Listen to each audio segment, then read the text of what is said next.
শুক্রবার মানেই স্পেশাল খাওয়া দাওয়া, তাই আজকে বানিয়েছিলাম ফ্রাইডে স্পেশাল পাক্কি বিরিয়ানি।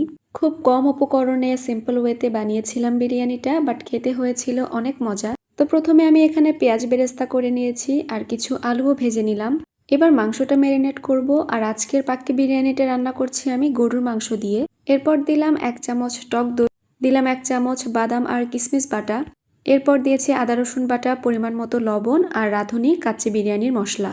এরপর দিয়েছি একটু টমেটো সস, মরিচের গুঁড়া, কয়েকটা কাঁচা মরিচ, পেঁয়াজ বেরেস্তা আর বেরেস্তা ভাজার তেল। এরপর সবকিছু একসাথে খুব ভালোভাবে মেখে 30 মিনিট আমি রেস্টে রেখেছিলাম। 30 মিনিট পর মাংসটা চুলায় বসিয়ে দিলাম, মাংসটা রান্না হতে থাক। ইন দ্য মিন টাইম আমি 2 কাপ বাসমতি চাল পানিতে ভিজিয়ে রেখেছি ভালো করে ধুয়ে। মাংসটা 70% ডান হওয়ার পরে ভেজে রাখা আলুগুলো দিয়েছি। এবার অন্য একটা হাঁড়িতে পানি গরম করে গরম মশলা দিয়ে চালগুলোকে সিদ্ধ করে নিয়েছি। এখন হচ্ছে আমার সবচেয়ে পছন্দের পার্ট, সেটা হচ্ছে বিরিয়ানি লেয়ারিং করা।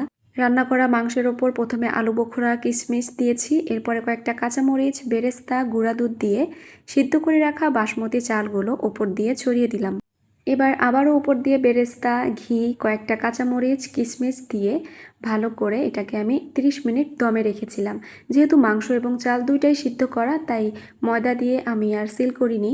ব্যাস, বিরিয়ানি তো একদম রেডি। নিচে একটুও লাগেনি, চালগুলো ঝরঝরে ছিল এবং খেতেও আলহামদুলিল্লাহ বেশ মজা হয়েছিল। তো আজকের ভিডিওটা এই পর্যন্তই। আর আজকে আপনারা শুক্রবারে কি দিয়ে লাঞ্চ করলেন কমেন্ট করে অবশ্যই জানাবেন। আল্লাহ হাফেজ।